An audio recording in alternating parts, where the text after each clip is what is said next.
ನನಗೆ ಬೋರ್ ಆಗುತ್ತಿದೆ. ಏನ್ ಮಾಡೋದು? ಬನ್ನಿ ಕಾರ್ಟೂನ್ ಕತೆ ನೋಡೋಣ.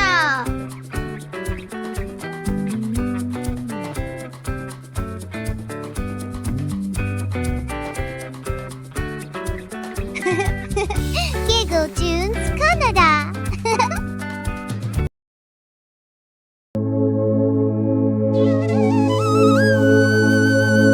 ಒಂದು ಊರಿನಲ್ಲಿ ರಾಮ, ಭೀಮ, ಸೋಮ ಎಂಬ 3 ಸ್ನೇಹಿತರಿದ್ದರು. ಅವರಿಗೆ ವಿದ್ಯೆ ಇತ್ತು. ಒಳ್ಳೆಯ ಜೀವನ ನಡೆಸಲು ಬೇಕಾದಷ್ಟು ಆಸ್ತಿಪಾಸ್ತಿ ಇತ್ತು. ಆದರೂ ಅದರಿಂದ ತೃಪ್ತರಾಗದೆ ಮತ್ತೇನೋ ಬೇಕೆಂದು ಯೋಚಿಸುತ್ತಿದ್ದರು. ಅಲ್ಲಿಗೆ ಹತ್ತಿರದಲ್ಲಿರುವ ಒಂದು ಭಯಂಕರ ಕಾಡಿನಲ್ಲಿ ಒಬ್ಬ ಋಷಿ ಇದ್ದಾನೆಂದು, ಆತನ ದರ್ಶನ ಮಾಡಿದರೆ ಮುಗಿಯದಷ್ಟು ಸಂಪತ್ತು ಇರುವ ಗುಹೆಗೆ ಆತ ದಾರಿ ಹೇಳುತ್ತಾನೆಂದು 3 ತಿಳಿಯಿತು. ತಕ್ಷಣವೇ 3 ಮಿತ್ರರು ಹೊರಟು ಭಯಂಕರವಾದ ಅರಣ್ಯದಲ್ಲಿ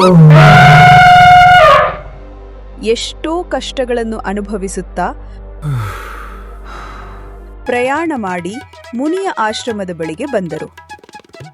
ಅವರಿಗೆ ನಮಸ್ಕರಿಸಿ ಸಂಪತ್ತಿನ ಗುಹೆಗೆ ದಾರಿ ಹೇಳಬೇಕೆಂದು ಕೇಳಿದರು. ಆಗ ಋಷಿ, ಮಕ್ಕಳೇ, ಆ ಗುಹೆಗೆ ಹೋಗಬೇಕಂದ್ರೆ ಅಷ್ಟು ಸುಲಭವಲ್ಲ. ದಾರಿಯಲ್ಲಿ ತುಂಬ ಕ್ರೂರ ಮೃಗಗಳಿವೆ. ಈ ರಾತ್ರಿಗೆ ನಮ್ಮ ಆಶ್ರಮದಲ್ಲಿ ಇದ್ದು ನಾಳೆ ಏನು ಮಾಡಬೇಕು ಅಂತ ನಿರ್ಧರಿಸಿಕೊಳ್ಳಿ ಎಂದು 3 ಮಿತ್ರರಿಗೂ 3 ಕುಟೀರಗಳನ್ನು ಇರಲು ಕೊಟ್ಟ. ಅವರಿಗೆ ಸೇವೆ ಮಾಡಲು 3 ಜನ ಅಪ್ಸರೆಯಂತಹ ಋಷಿ ಕನ್ಯಾರನ್ನು ನಿಯೋಗಿಸಿದ. ರಾಮ ಮತ್ತು ಭೀಮ ತಮಗೆ ಸೇವೆ ಮಾಡಿದ ಸ್ವಯಂಪ್ರಭ ರತ್ನಮಾಲರನ್ನು ನೋಡಿ ಅವರ ರೂಪಕ್ಕೆ ಮರುಳಾಗಿ ಅವರನ್ನು ವಿವಾಹ ಮಾಡಿಕೊಂಡರೆ ತಮ್ಮ ಜನ್ಮ ಧನ್ಯವಾಗುವುದು. ಧನಕ್ಕಾಗಿ ಗುಹೆಯಲ್ಲಿರುವ ಭಯಂಕರ ಕ್ರೂರ ಮೃಗಗಳಿಗೆ ಏಕೆ ಆಹಾರವಾಗಬೇಕು ಎಂದು ತಮ್ಮ ನಿರ್ಣಯವನ್ನು ಋಷಿಗೆ ಹೇಳಿದರು. ಋಷಿ ಅದಕ್ಕೆ ಸಮ್ಮತಿಸಿ ರಾಮ ಸ್ವಯಂಪ್ರಭಗೂ ಭೀಮ ರತ್ನಮಾಲನಿಗೂ ಮದುವೆ ಮಾಡಿಸಿದ.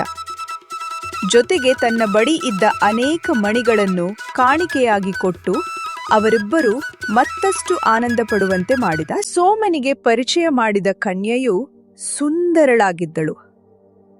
ಆದರೆ ಸೋಮನ ಮನಸ್ಸನ್ನು ಅವಳು ಅಷ್ಟೊಂದು ಬಲವಾಗಿ ಆಕರ್ಷಿಸಿರಲಿಲ್ಲ. ಅವನ ಮನಸ್ಸು ಇನ್ನೂ ಗುಹೆಯಲ್ಲಿರುವ ರತ್ನರ ರಾಶಿಯ ಮೇಲೇ ಇತ್ತು.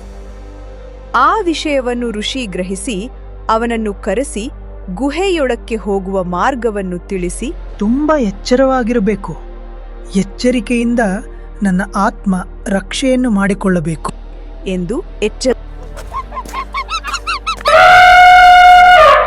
ಸೋಮ ಕ್ಷೇಮವಾಗಿಯೇ ಗುಹೆ ಸೇರಿದ.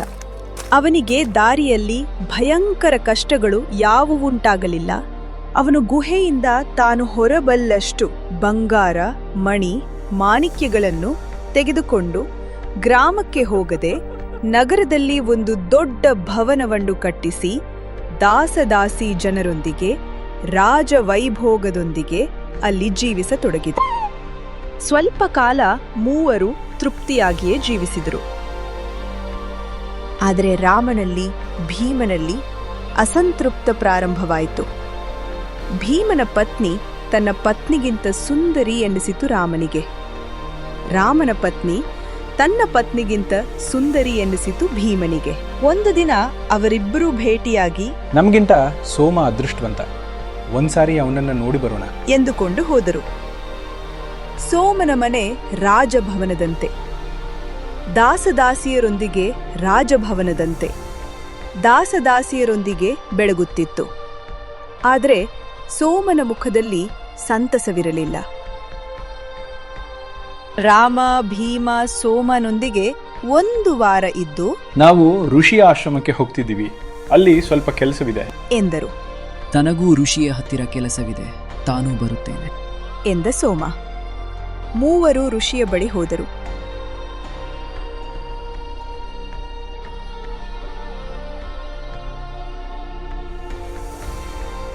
ಎಲ್ಲರೂ ಋಷಿ ಆಶ್ರಮಕ್ಕೆ ಹೋದರು.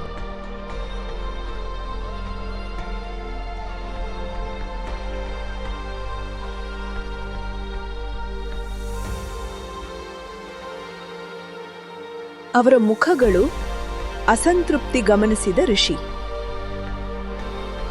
ಆಗ ಋಷಿಯೊಂದಿಗೆ ರಾಮ, ನೀವು ನನ್ನನ್ನು ಗುಹೆಗೆ ಹೋಗೋಕ್ಕೆ ಭಯಪಡಿಸಿದ್ರಿ.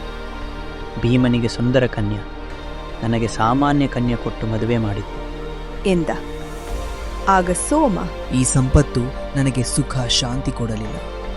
ಈಗ ನನಗಿರೋ ಮಿತ್ರರೆಲ್ಲ ನನ್ನ ಸಂಪತ್ತು ನೋಡಿ ಬಂದರೆ ಗುಹೆಗೆ ಹೋಗಬೇಡ ಅಂತ ನೀನು ಯಾಕೆ ನನ್ನನ್ನು ತಡೀಲಿಲ್ಲ? ಆಗ ಋಷಿ ಹೀಗೆ ಹೇಳಿದ. ನೀವು 3 ಜನ ಆ ದಿನ ನೀವು ಸ್ವತಃ ಮಾಡಿದ ನಿರ್ಣಯಗಳಿಗೆ ನನ್ನನ್ನು ಆಕ್ಷೇಪಿಸ್ತಾ ಇದ್ದೀರಿ. ನಿಮ್ಮೆಮ್ಮಲ್ಲಿ ಯಾರನ್ನೂ ನಾನು ಗುಹೆಗೆ ಹೋಗಬೇಡ ಅನ್ನಲಿಲ್ಲ. ನಿಮ್ಮ ಪತ್ನಿಯರನ್ನ ಕೂಡ ನೀವೇ ಆರಿಸ್ಕೊಂಡ್ರಿ. ಆದರೂ ನಿಮಗೆ ಸಮಾಧಾನವಿಲ್ಲ. ನಿಮಗೆ ಇರೋದ್ರಲ್ಲೇ ನೀವು ತೃಪ್ತಿ ಪಡಬೇಕು. ನನ್ನವರೆಗೂ ಬರಬೇಕಾದ ಅವಶ್ಯಕತೆ ಇರಲಿಲ್ಲ. ಈಗೂ ಕಾಲ ಮಿಂಚಿಲ್ಲ. ನಿಮ್ಮ ಮನಸ್ಸು ಬದಲಾಯಿಸಿಕೊಂಡು ಇರುವುದರಲ್ಲೇ ತೃಪ್ತಿಯಾಗಿರೋದನ್ನ ಕಲಿತುಕೊಳ್ಳಿ.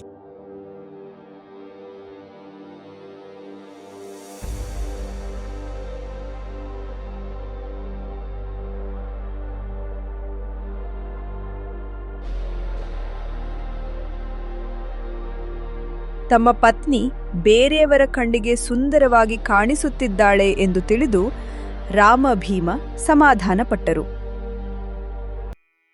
ಸೋಮ ಒಬ್ಬ ಸುಂದರ ಯುವತಿಯನ್ನು ಮದುವೆಯಾಗಿ ಸುಖವಾಗಿ ಸಾಮಾನ್ಯನಂತೆ ಇದ್ದ.